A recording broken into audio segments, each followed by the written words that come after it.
And I'm not going to throw anybody on the bus. Kelly, you felt really excited to have him here. I'm excited and also a little scared because I'm supposed to go to the terrible posture after the first MastermindTalks event. I remember taking a look at my pictures from the event, and I was so frustrated with my posture being excited because I always wondered, what does that, from a communication perspective, what does that mean when I communicate with people? We're going to break down communication well. We know 7% of the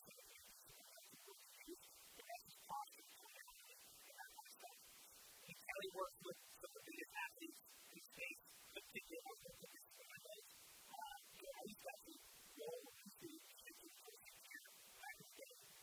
People take it.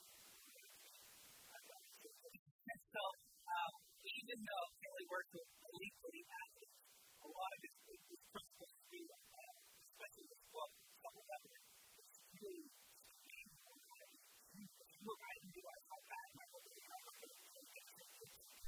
But I'm not going to do any demonstrations, but when I had my daughter, when she started to walk, and she would squat and watch TV for half an hour, and I can like barely do a half squat without my legs trembling like a deer. So it's really, even though, again, he works with athletes and stuff like that, these principles really apply to all of us. So also one quick thing to note, both Juliet and Kelly are just a phenomenal example of what is possible in a relationship. They are phenomenal together. What is possible in business as well, because they just kill it in business. So incredibly excited to have them both here. They're the two that have been standing up the entire time. I was actually talking to Juliet before Mastermind Talks. We were trying to maybe do the first event that's all stand-up desk.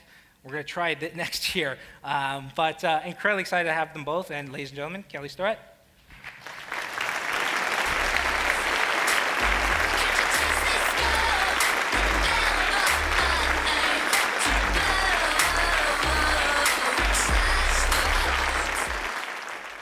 In full disclosure, they asked me to choose my walkout song, and that song was my family's theme road trip song last year. So my daughters were like, "No doubt, you're gonna rock with that." So,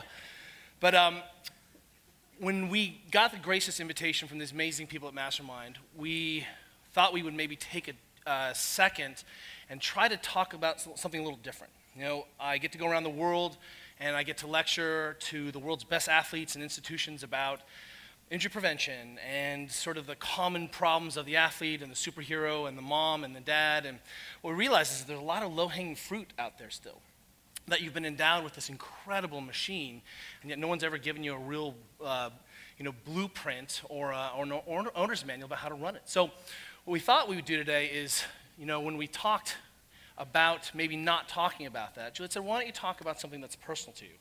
And what we thought was we might sort of share our experience of something that's worked for us and sort of a construct that's really allowed us to solve a lot of the problem, the pedestrian issues of just being a modern human, right? So do you guys know why we have a brain? This is a good start. Why do we have a brain? Movement. We have a brain because it allows us to move through the environment. That is the only reason you evolved the central nervous system. And out of that sort of central idea, we can sort of distill a lot of very interesting information. One is that if you've ever tweaked your back, raise your hand if you've ever tweaked your back or neck. How fun was that? Was that a good time? No, it gets your attention fast, doesn't it? Because a threat to your central nervous system is a threat to your human, right? You can't reproduce. Well, you can, but it's not as much fun when your back hurts, right? You can't really run from the bear. You don't want to fight the bear. Or you want to play tennis? No, I don't. I tweak my back, right? So what we understand is that, because we have a nervous system and we're designed for movement, right, then we can start to make some assumptions around that. And one of the ideas is that the cognition part of our brains, this new aspect of who we are, this high-level thinking, all the things that Quick just talked about. And by the way, it's really difficult to follow him. Did you see his picture? He was floating in space, right? And then the guy after me is Joe DeCina. He's got a rock on his shoulder, and I'm the stretching guy in the middle. So it's a little tricky, right? But what we understand is that the reason we've evolved out of this brain, right, is that we're moving, and that cognition's been bootstrapped on top of that brain. And so we have sort of this cognitive, self-aware, meta-aware, metacognition person, and then we have this carriage, this meat meat flesh machine underneath. And the problem with being a modern human is that we constantly run into these things we call adaptation errors. And the adaptation errors are that we're making mistakes in our basic physiology, and we're making mistakes in the way that we're living our lives that show up at some point. And the problem is, as humans, we are designed to be ridden hard and put away wet. We have extraordinary bounty about being tough and resilient. You know, if you're a busy person, you'll take 10,000 steps a day, right? Like Satya lives in New York, she's taking 20,000 steps a day. But that could be 20,000 duty cycles on an ankle. If she's missing hip extension, that's 20,000 times where her back spins around and where her ankle's in a bad position.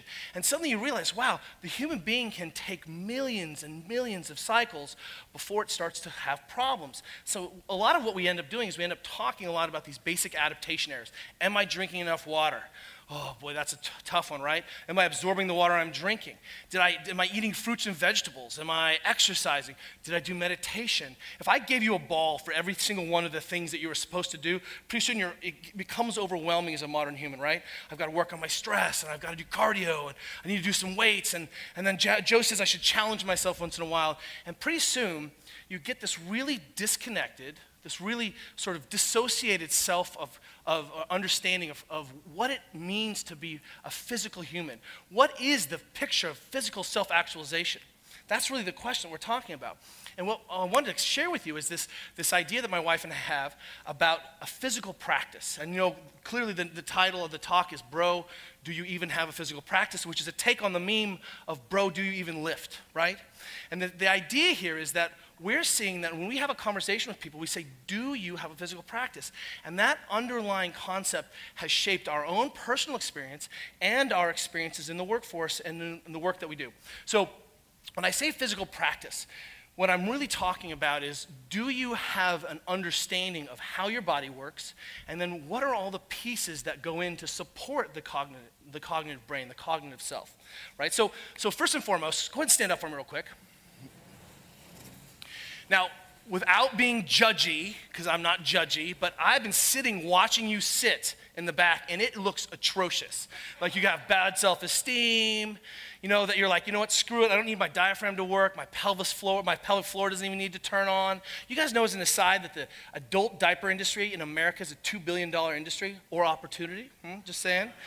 The reason pelvic floor doesn't work is that you're sitting on your bum and you're not working the way a human being is supposed to work. Sitting is an aberration. It's an actual problem that doesn't allow you to work. Now, without just being a doomsayer, what I want you to do is just turn to the person next to you and shake their hand. Now what? This is a test. This is observable, measurable, and repeatable phenomenon. I want you to squeeze the hand as hard as you can. If you have fragile bones, be cool. But this is a test. We're going to measure grip. Squeeze hard. Squeeze. Squeeze. Okay. Now, eyes up. What were you thinking about when you got up from the chair? Did you think about your seat? Did you think about organizing your spine first? Did your knees go out? Did your knees come in? How did you move? Did you shoot forward first? So there's a sort of a gap between your self and awareness of your exercise, you know, body, eating right, and how you're moving through the day, right? And this is the problem. So if we take that a step further then, when you shook hands, did you get organized when you shook hands? Or did you just wing it? Right? The unconscious winging, right? That adaptation. I can solve any problem. I can, you know, oh, we're going to run a marathon? Great, I'll be crippled tomorrow, but I can do it, right? But what happens now is if you have some consciousness, if we can connect the dots between the reality of your physical experience in the world day to day with this physical practice and actually how that manifests, then all of a sudden a lot of silly bullshit gets cleaned up off the table. We start taking a crack at your back pain. So for example, since you're standing up, how many of you guys are pain-free? Raise your hand. Pain-free. That's a lot, right? How many of you guys aren't pain-free? Raise your hand. Oh, it's more than half. Okay. All right, so more than half of us are sort of breaking the primary rule of being a human, which is I should be pain-free on my way to being 110 years old. So let's connect the dots a little bit. So turn and face the person you're facing there. Go ahead and do that. You shook their hands, right? Now, take a look at your feet. Are your feet straight? Your feet are not straight, sir. Are you a duck? I'm not sure. If you were a race car and your wheels were pointed out in different directions, would that be a problem? That would be a problem. You could drive really fast for a little while, okay? So feet straight. Feet have to be straight. And what you just did was you get yourself organized. Sir, I know you're the smartest person in the room, but your feet still aren't straight. Totally straight. There you go. Okay. So now, do this for me. I want you to get organized. So what I want you to do is to organize the relationship between your pelvis and your lumbar. Well, I want you to squeeze your butt for me. Now, squeeze your butt as hard as you can. Now, you can't walk around or be like that all the time because it's creepy and weird. But hang on. But what you just did was you just took a crack at organizing the relationship between the biggest engine in your body and the central nervous system. You made a connection there, okay? Now, with your feet straight, your butt squeezed a little bit, I want you to screw your feet into the ground just a little bit. And by the way, leave your big toe on the ground. So you're going to screw your feet into the ground. So like the right foot's going one direction out, the other foot, we're externally rotating the feet. Does that make sense? You guys with me? So if my feet are on dinner plates, I'm going to pretend like they're screwing into the ground, but I'm not going to let them move. Okay, now, so what you've done is you've organized your shoulders, or you've organized your hips, you've got your feet down, your big toes down, you've created some torque. Now, take that hand, take a big breath with that butt squeeze, and now shake a hand again. How much force can you create? Is it more force? Is it less force?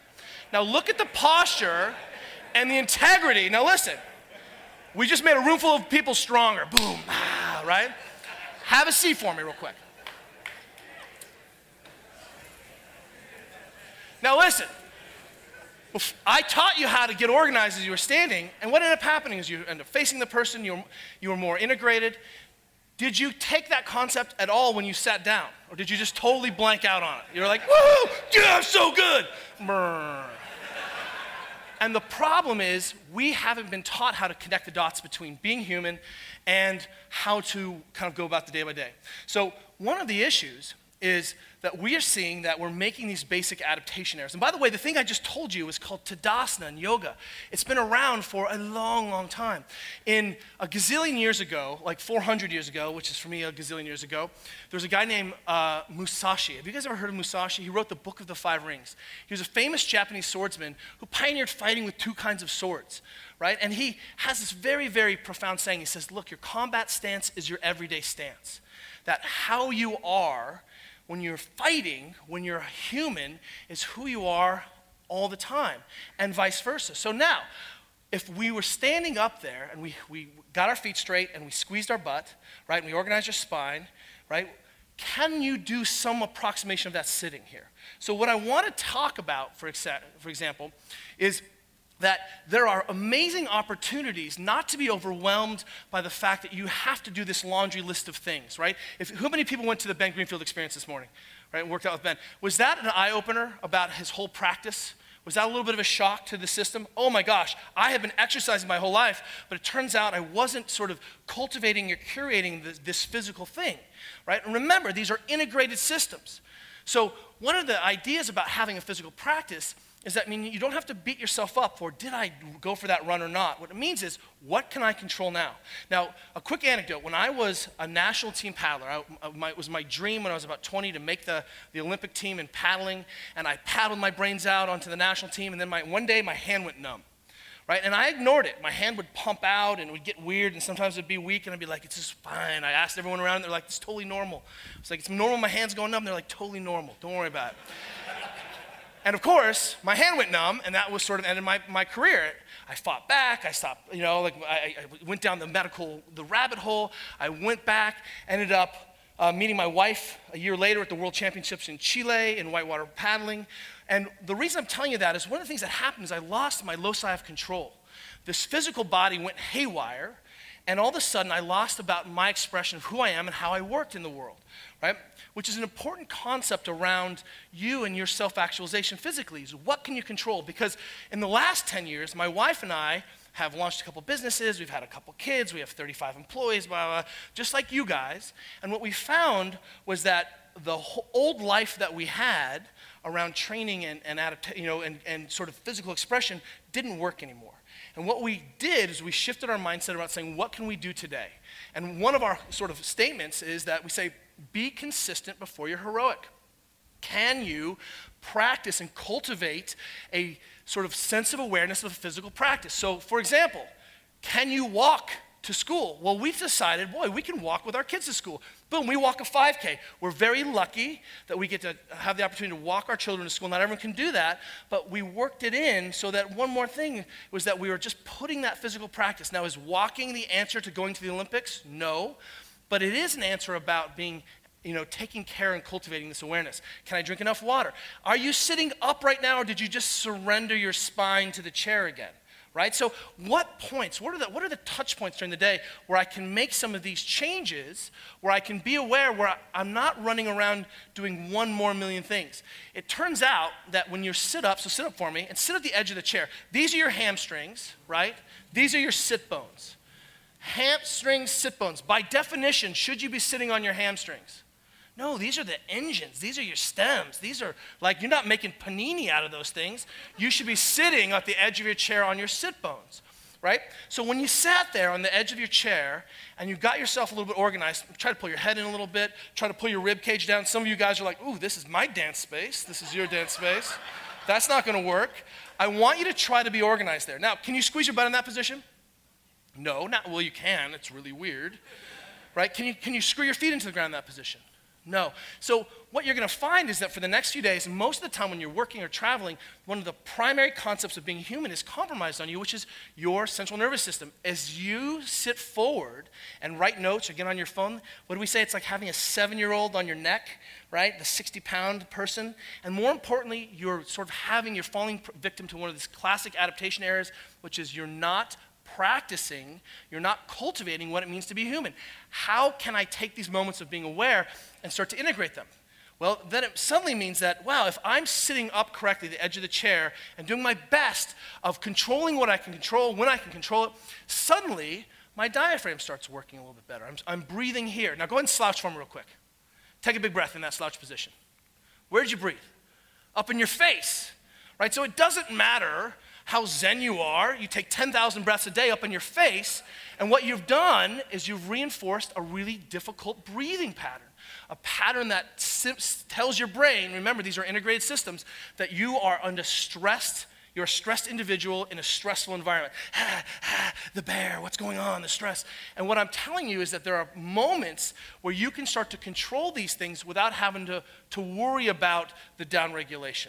How do I manage my stress? Well, I sit up all the time so my diaphragm can just work, right? I get as much movement activity as we can. So what happens now, and I understand I'm living on borrowed time for a second, is that we've taken this concept of physical practice and we've been able to apply it to our lives. So do you wear flat shoes? Well, God, I can work on that, right? It doesn't take any effort to wear a flat shoe around. Well, now I'm lengthening my heel cords. I'm not creating an adaptation problem. Am I drinking water during the day? Right? One of the biggest problems that we've seen, as you guys are experiencing right now, is the sitting issue. And so one of the things that my wife and I did this year is we converted 100 desks at our kids' school to standing desks. We have what we think is one of the biggest populations of standing kids in America, and this summer we will have converted the entire school. It will be the first standing school in the world. Why?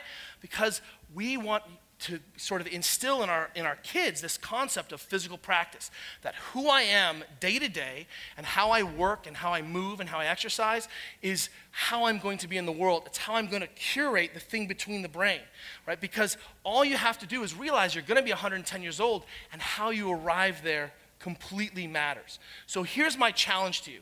You know, look at Ben Greenfield. He's actually squatting in his chair. Can you see this? Because he knows we're going to race later and he doesn't want to lose. Right? That's how he's protecting himself. So can you cultivate better position and mindfulness and awareness? Can you integrate that in? And remember that loci of control is greatly empowering, because it's not a checklist of things that I've got to get done. It's a program that's running all over.